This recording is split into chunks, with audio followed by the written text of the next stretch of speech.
El rabino Isaac Sid es director en estudios judaicos del Colegio Hebreo Magen David.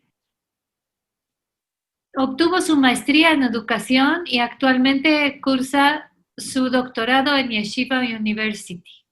Realizó sus estudios rabínicos en el Kolel Avi Ezra en México. Trabajó en la Yeshiva Keter Torah como asesor. También en Mayana Haim en intervención en crisis. Y próximamente colaborador en Enlace Judío. Bienvenido y muchas gracias por esta entrevista. No, gracias, May, gracias por el espacio.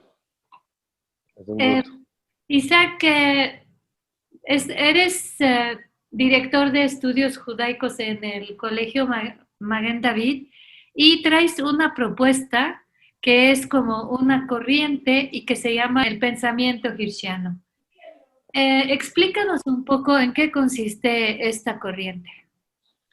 Sí, claro. O sea, en realidad, bueno, la corriente nace de la mano del rabino Shimshon Raphael Hirsch, que vivió en el siglo XIX en Alemania, y su participación, digamos, en la historia judía es muy importante, porque él vivió en uno de los momentos que más estuvo en crisis, digamos, la identidad judía, sobre todo la identidad ortodoxa, ¿no?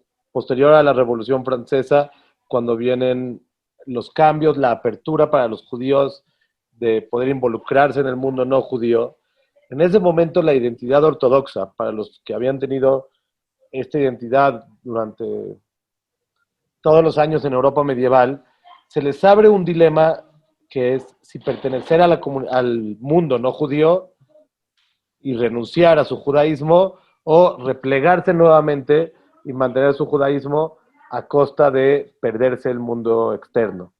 Entonces, en ese momento, cuando Rav Hirsch nace y empieza a crecer, existen dos vertientes principales. Los que deciden renunciar al judaísmo o ajustarlo, de cierta manera hacer ciertos cambios para que se adapte a la modernidad, y la parte que en ese momento sería la ultraortodoxa, en nuestros términos, la cual decide cerrarse más hacia el mundo para evitar que se pierda la identidad judía.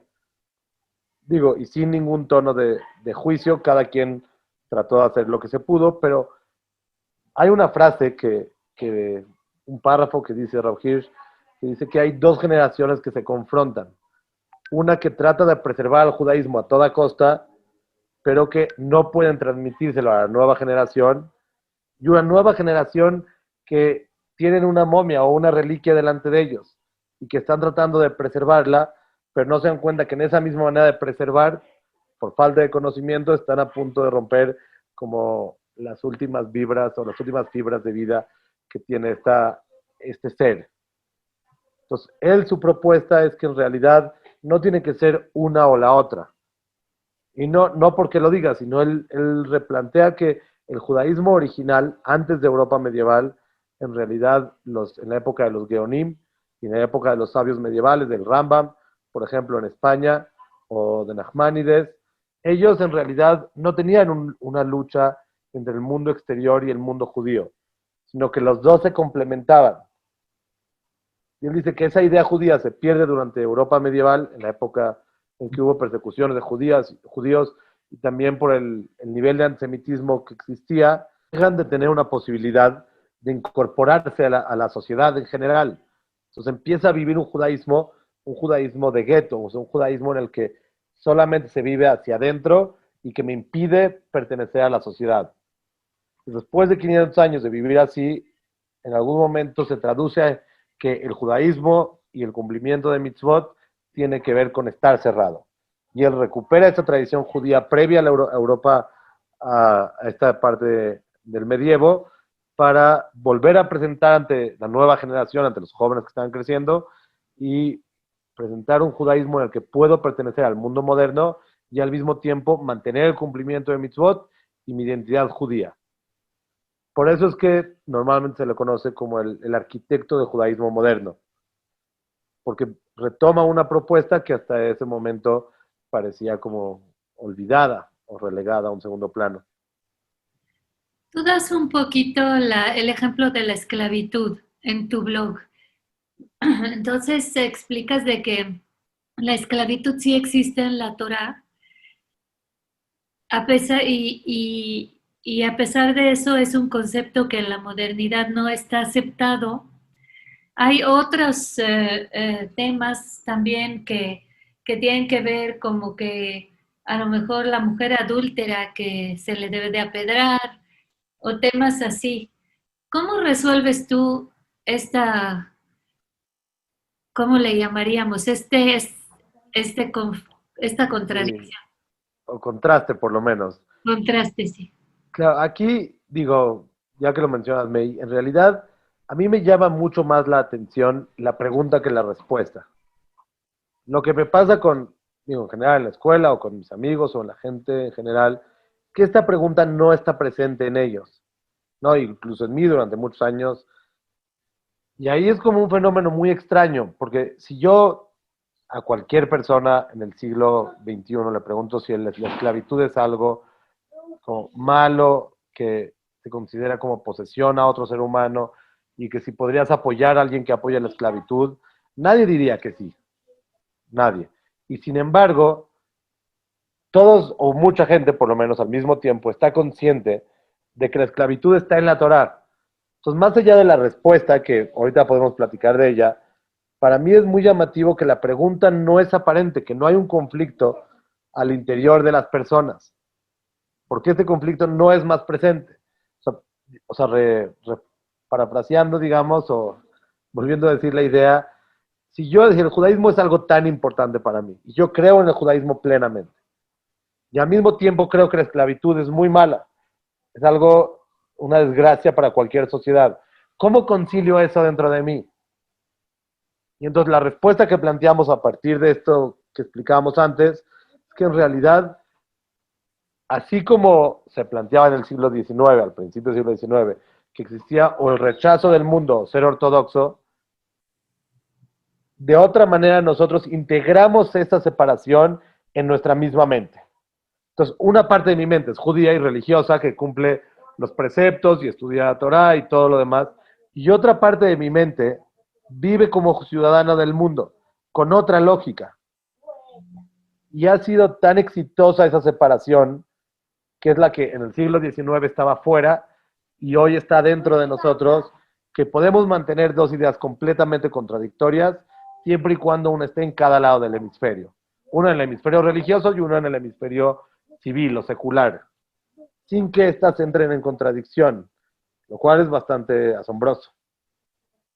La verdad es maravilloso, pero no todo el mundo los puede mantener separados, ¿no?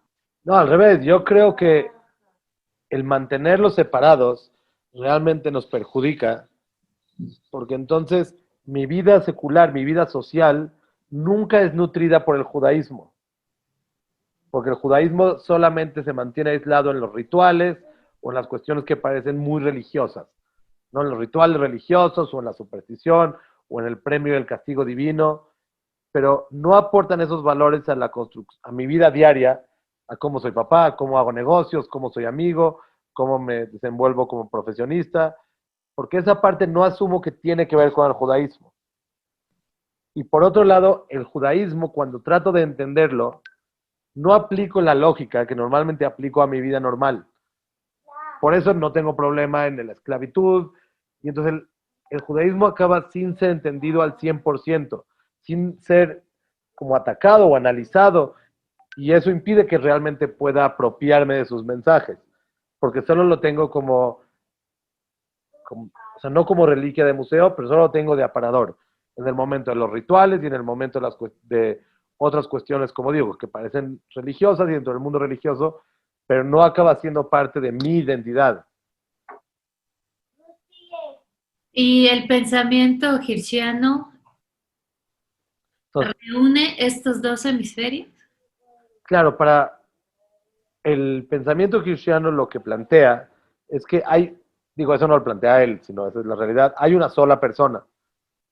Él lo que plantea es que el judaísmo, para que realmente tenga éxito en transformar y construir una persona moral y justa, con todo lo que esto conlleva, tiene que estar armonizada todas las partes de la persona. Entonces, la lógica puede penetrar al judaísmo y el judaísmo puede penetrar a las acciones, porque eso es lo ideal. De hecho, una de las discusiones, digo, no eran contemporáneos, pero una de las discusiones de pensamiento que tenía con Mendelssohn hay una frase que estipulaba que era que se podía ser un buen judío y al mismo tiempo un filósofo alemán, ¿no? Un Platón alemán. Y Rav Hirsch lo que decía es que la discusión con Eli Mendelssohn era el concepto de al mismo tiempo. Él decía que puedo ser un filósofo alemán porque soy un buen ciudadano judío. Y lo mismo al revés. No es que las dos cosas se pueden mantener sin que se contradigan, sino que en realidad una enriquece a la otra. Por eso es que para él, haz de cuenta, el concepto de estudio de materias seculares no era como muchos lo entienden, un permiso de ir a la universidad. Sino él pensaba que para entender, por ejemplo, el éxodo de Egipto y entender realmente cómo revolucionó en su momento las estructuras sociales que habían en esa época, hay que entender historia. Y si alguien que no entiende el concepto de castas del imperio egipcio, entonces realmente el éxodo de Egipto no le va a impactar como el judaísmo esperaba que lo impactara. Así es. ¿Y cómo resuelves lo de la esclavitud? Entonces, el concepto de esclavitud, que es interesante, lo que nos pasa, digo, en general creo que pasa eso, pero bueno, en el judaísmo en específico, cuando nosotros tomamos términos de la Torah sin ser entendidos por completo, normalmente les damos el valor que tienen en el mundo en general. Entonces, cuando nosotros escuchamos el término de esclavitud, a mí por lo menos lo que me viene a la mente es la esclavitud en Estados Unidos de esclavos africanos que son maltratados. Y entonces le damos toda esa información, se la adjudicamos al judaísmo, sin haber revisado si a lo que se refiere el judaísmo como esclavitud es el mismo término utilizado hoy en el mundo moderno. Entonces, asumiendo que no es lo mismo, o asumiendo que por lo menos puede no ser lo mismo, y revisando en la Torah exactamente cuáles son las reglas de la esclavitud judaica, ¿no? La protección que hay al esclavo, uno acaba dándose cuenta que en realidad es mucho más parecido a un empleado que a un esclavo. Y las razones por las que está construido de esa manera, o sea, el concepto de esclavitud. Entonces, cuando se dice esclavitud, ¿se refiere a una especie de empleado? Sí, digo, es más profundo. Ahorita vamos en el libro que estoy por sacar, hay un apartado en específico de esclavitud para entender todas las leyes, pero a grandes rasgos dista mucho, mucho de un esclavo, del concepto de esclavo que tenemos. Digo, solo por citar un ejemplo, cualquier esclavo que perdiera, que fuera maltratado físicamente, que fuera lastimado, incluso que solo se le cayera un diente, ya era automáticamente salía libre y no podía seguir siendo un esclavo, porque no estaba permitido ningún maltrato físico. Lo cual, sin duda, es una parte, no es si esencial, pero es una parte que sí formaba parte de la esclavitud que conocemos. Claro, claro. Luego volvemos a tu libro, pero volviendo a tu blog, hay un concepto también del perdón que tú sacaste antes de Yom Kippur, en donde explicabas un poquito por qué mandar estas cadenas de WhatsApp pidiendo perdón a todo el mundo era de alguna manera una cosa un poco fútil. Fútil. Claro, mira, ahí es muy impresionante. Yo no creo que nadie, saliéndonos del mundo de cuando es una práctica religiosa, cuando alguien realmente siente que le hizo algo mal a alguien, ¿no? Y le tiene que pedir perdón, nunca asumiría que un posteo en Instagram o con una cadena en WhatsApp serviría, sino que asumiría que para pedir perdón tiene que ser honesto, acercarse con la persona, ¿no? Y atacar justamente como el concepto, lo mal que le hizo. Sin embargo, cuando llega Yom Kippur, que es el tema de pedirle perdón a alguien, salimos de la naturaleza humana del perdón y lo volvemos un ritual, que es el ritual de pedir perdón. Pero como digo, basándonos en la idea anterior, como lo separamos de lo humano, entonces ya no tengo que preocuparme realmente si el otro siente, como si soy empático con lo que le hice al otro, o no soy empático, ni siquiera sé si le hice algo. Lo que quiero es cumplir con el ritual y por lo tanto aparentemente la cadena de WhatsApp o el posteo en Facebook o en Instagram se vuelve suficiente. Pero entonces de esta manera desvirtuamos lo que a mi punto, una de las maravillas como del judaísmo, es el tema del perdón y el proceso del arrepentimiento que me impide volver a hacer lo que hice mal. Más allá de que el perdón repara con el otro, también hay algo que se repara internamente, que es el valor que destruye dentro de mí mismo cuando hice una mala acción en el proceso del perdón y el proceso de reflexión que lleva ese, realmente se reconstituye ese valor dentro de mí. Entonces, este proceso del perdón que tendría que hacernos renacer, que tendría que realmente sentarme a pensar y sí pasar ciertos tragos amargos, como la vergüenza de estar frente al otro, asumir que me equivoqué, todo eso se pierde con la cadena de WhatsApp, pero el origen real tiene que ver con que no me lo tomo en serio, sino nada más quiero cumplir con el ritual y por eso estoy tranquilo. Ya veo. Oye, ¿y cómo te encontraste con esta corriente? Mira, es muy interesante.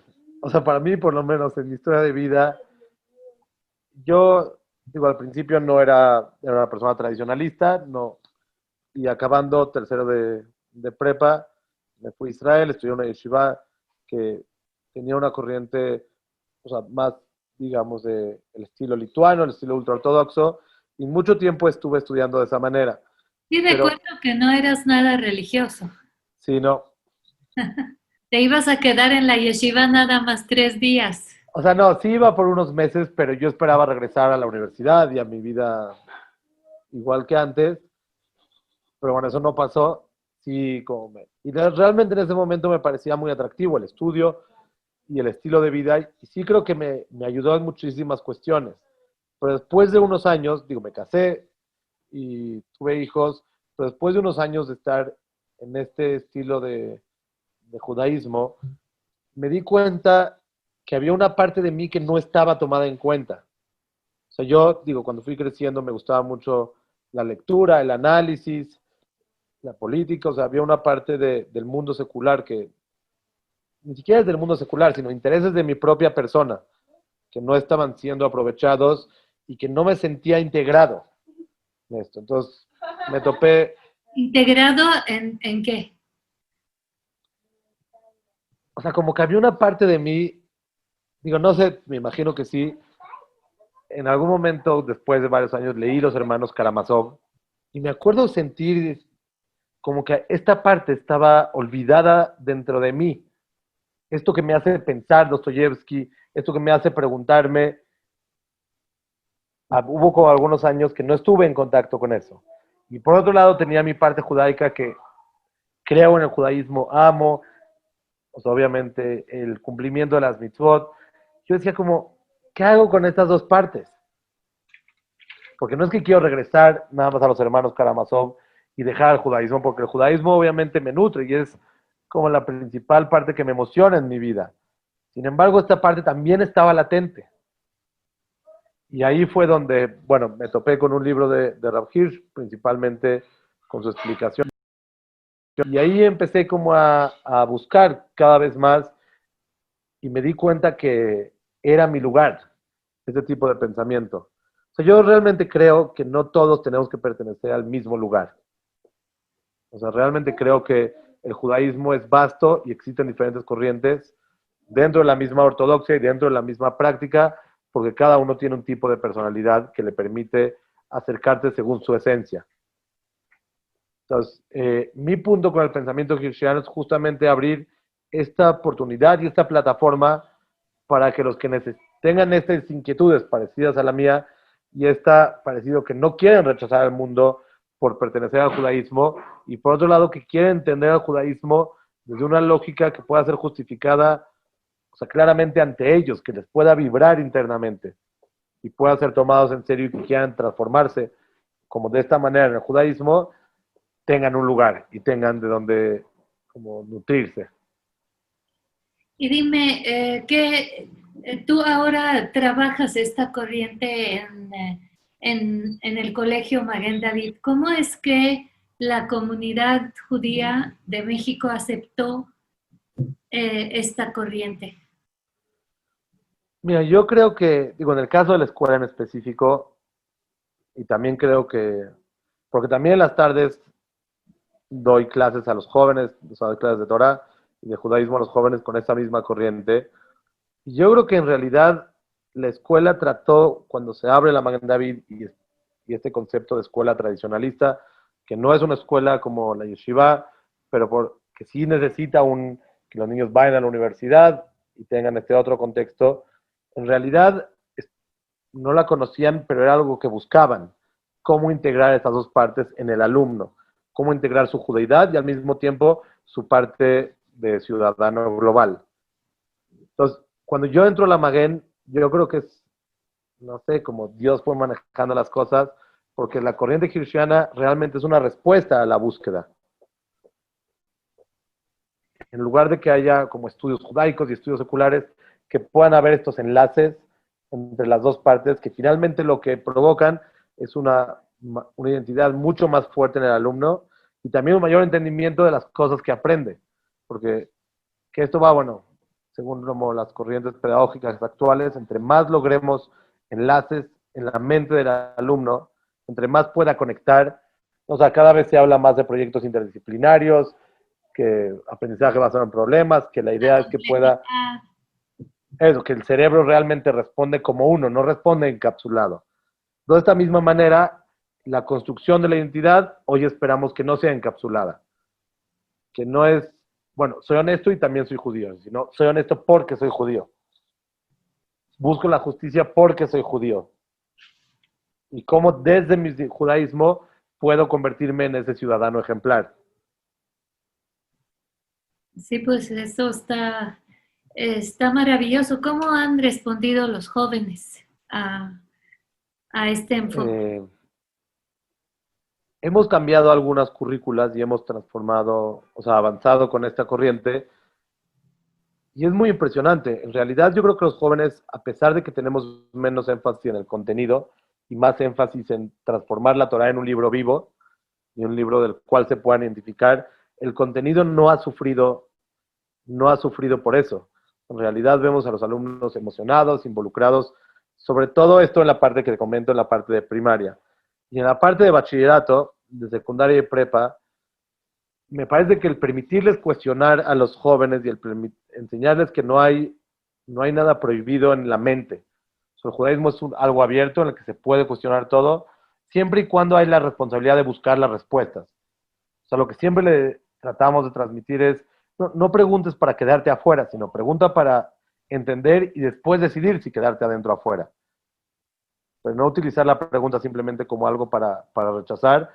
Pero en realidad hemos generado plataformas diferentes en las cuales motivamos a los alumnos a cuestionar, porque no creemos que el cuestionamiento es una parte intrínseca del judaísmo.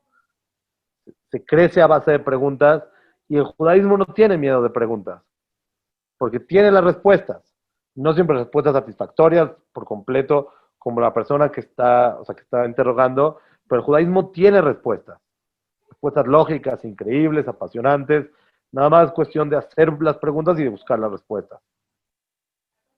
¿Y qué es lo que cambiaste en primaria, por ejemplo?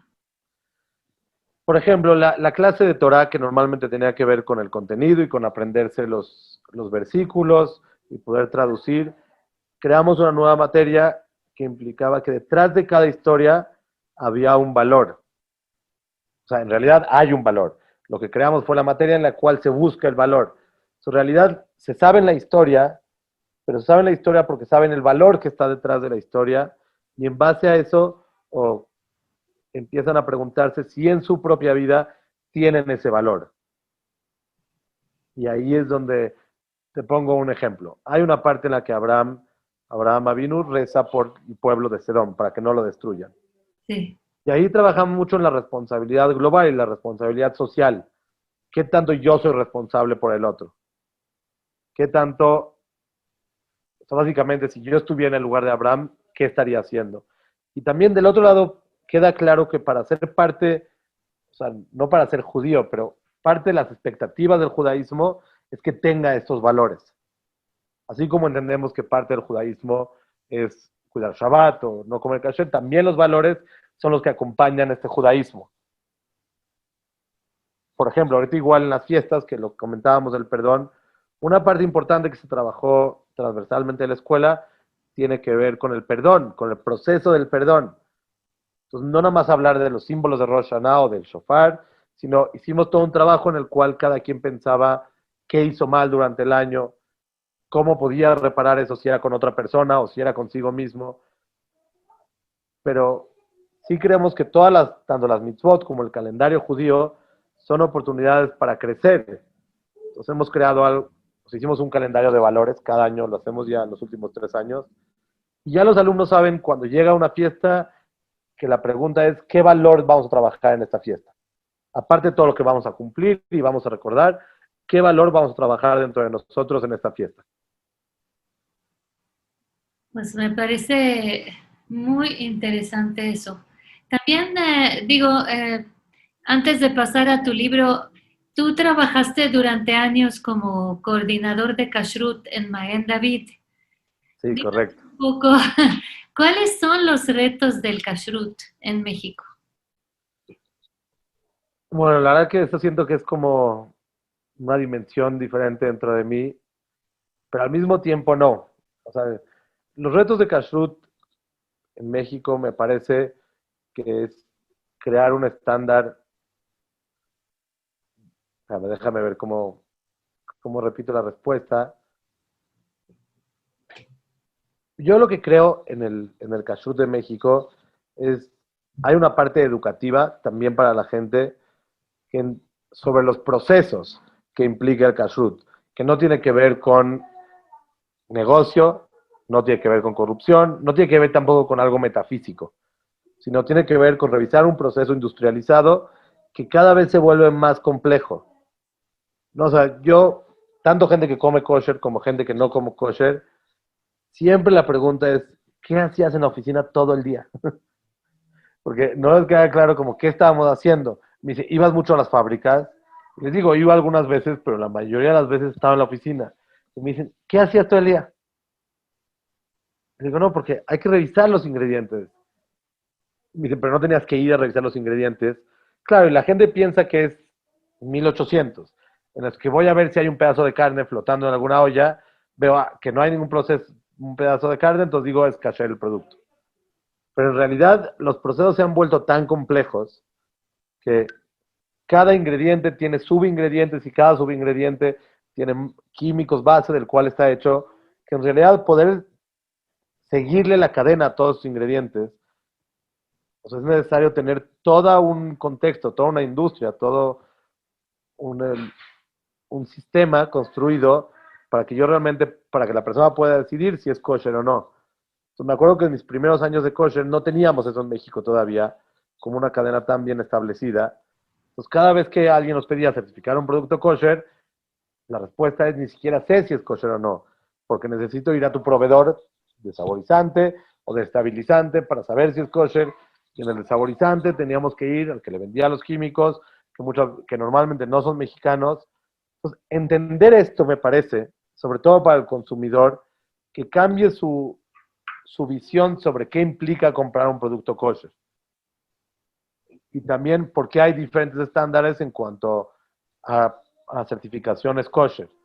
No es que uno le da la bendición y el otro no. Simplemente es un trabajo arduo que no todos están dispuestos a seguir cabalmente, y ahí es donde se encuentra la diferencia entre los estándares de certificación kosher. Tú dices que entiendan qué significa comprar un producto kosher. ¿Qué significa? No, entonces justamente cuando yo compro un producto kosher de una certificación que tiene un estándar confiable, quiere decir que todos sus ingredientes, desde el más pequeño hasta el último, incluyendo el equipo que comparte, incluyendo las materias primas que vienen de otras partes del mundo, que se hizo una revisión exhausta con sociedades y con compartir información con otras partes del mundo, en las cuales todos declararon que revisaron las partes del proceso y que el producto cumple con el requerimiento halágico. Ahora pasemos a tu libro, Isaac. Lo vemos detrás de ti. Sí, aquí anda. Si nos los puedes enseñar. Sí, perdón.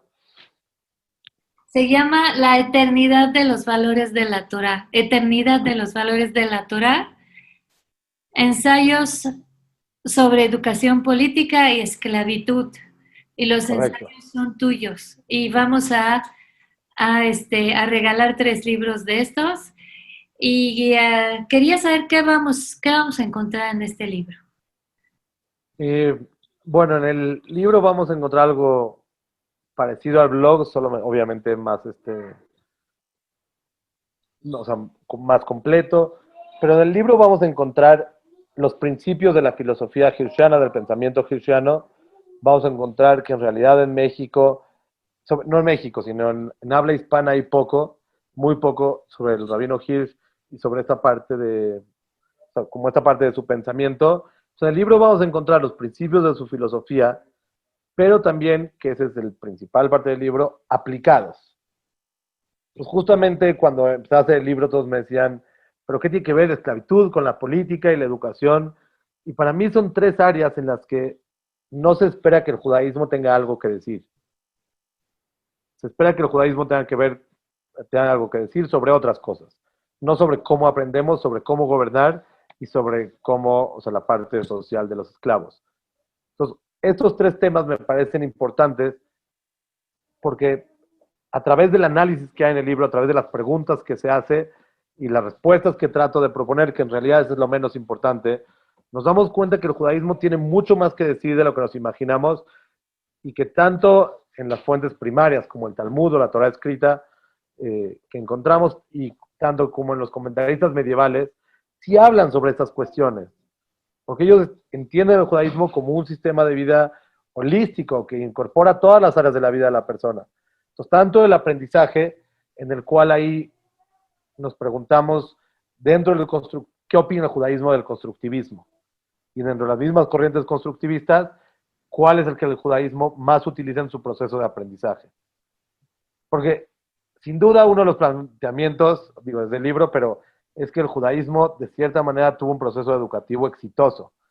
Sin tener un órgano educativo central durante 2000 años, logró transmitir sus conocimientos, sus valores, su identidad a la nueva generación. Entonces, la pregunta es, ¿cómo lo logró? Y si alguna corriente del constructivismo, que en este caso utilizamos la corriente de Vygotsky, si realmente podemos encontrar elementos paralelos para explicar el éxito de la corriente educativa judaica. En el caso de la monarquía, o sea, del sistema político, es uno de los que más me divierte porque todos asumimos que la monarquía es un sistema fracasado. Digo, aparte no es que lo asumimos ilusamente, la historia nos demostró eso. Entonces, la pregunta es, ¿qué propone si el judaísmo tuvo una monarquía? El rey David, el rey Salomón, tuvo una monarquía. La pregunta es, ¿cuál es la propuesta específica del judaísmo sobre eso? Si es un sistema ideal o era un sistema nada más aprobado para ese momento porque había monarquías, e incluso cualquiera de las 2 respuestas, si existía una división de poderes en el gobierno, o sea, el gobierno monárquico del judaísmo, o cómo funcionaba exactamente, cómo se atendían las diferentes necesidades y cómo se mantenía, cómo había contrapesos al poder monárquico absoluto, digamos. O sea, que en este caso no era absoluto, pero lo que parece plantearse como absoluto. Y finalmente la esclavitud, como nombramos antes, es el primero que escribí del libro porque no podía estar tranquilo. O sea, mi judaísmo no me dejaba en paz de pensar que el judaísmo permitía maltratar a las personas. Decía, no puede ser, ni siquiera, no era, o sea, en ningún momento quiero parecer apologético. El judaísmo no tiene que adoptar los valores del siglo XXI. Pero, digo, la propuesta de ese ensayo de esclavitud es que dentro de la misma Torah, del mismo judaísmo, vemos un cuidado incluso de los animales o de las plantas extremo. O sea, no se puede hacer sufrir un animal innecesariamente. Y decía, ¿cómo puede ser que el judaísmo no maltrate a un animal y maltrate a las personas? No tiene ningún sentido. Y ahí es donde empieza, digamos, ahí es donde empezó mi búsqueda con el libro, de plantear algunas respuestas posibles, que igual yo creo que puede haber un montón de respuestas, ¿no? Para nada creo que es la respuesta correcta, creo que es una respuesta posible y espero que los lectores puedan tener algo que decir sobre la respuesta. Pero lo que más me importa con el libro es poner las preguntas en el centro. Que tengamos estas preguntas porque eso va a permitir que el judaísmo esté en el centro de la plática y no relegado nada más a la vida religiosa, o sea, o aparentemente religiosa. Tú dijiste que no querías hacer una apología del judaísmo. Sí, Sin embargo, lo defiendes. sí, lo que me refiero con no querer hacer una apología, no creo que el judaísmo tiene que estar de acuerdo con todos los valores del siglo XXI. El judaísmo puede, eh, digo, y sobre todo tomando que son valores divinos, tener valores diferentes. Digo, si cuando en Roma el valor de la vida humana no había un valor intrínseco, el judaísmo estaba en desacuerdo. Cuando el concepto de la educación para todos no existía en el mundo, el judaísmo estaba en desacuerdo. Hoy también puede estar en desacuerdo el judaísmo a algún valor. Sin embargo, no puede ser contradictorio dentro de sí mismo. No puede decir como no nos importa el mejor sistema educativo cuando uno de los principales valores del judaísmo es la educación. No puede permitir el abuso del poder cuando espera construir una sociedad igualitaria, que haya justicia, que haya honestidad, que haya igualdad de oportunidades para todos. Por eso no creo que es una apología al siglo XXI, sino es un cuestionamiento dentro del mismo judaísmo. ¿Y te quedaste tranquilo o sigues luchando? O sea, creo que las respuestas me dejan... Sí, esa fue... Digamos que empecé el proceso de sacar el libro cuando me sentí tranquilo con las respuestas.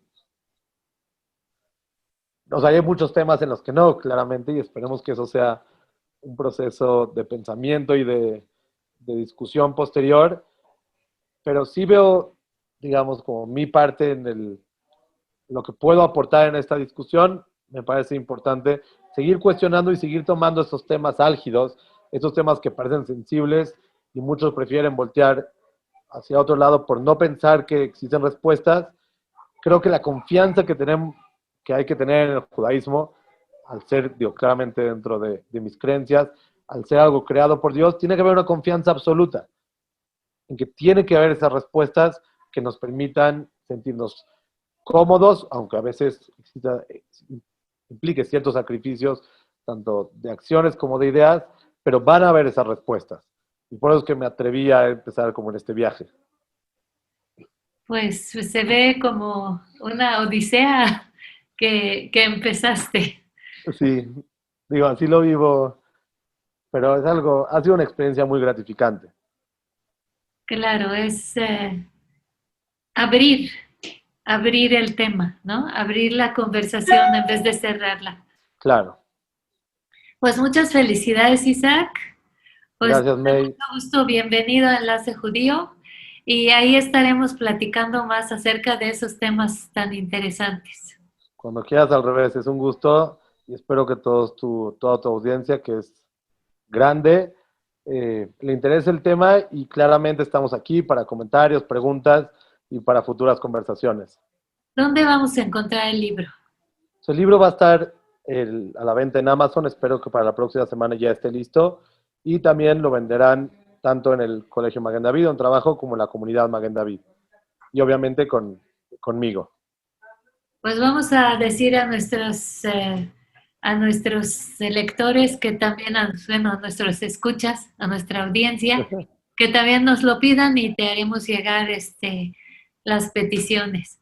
Pues muchas Claro, gracias, totalmente. Isaac, por esta entrevista. Muchas gracias, May, y estamos platicando.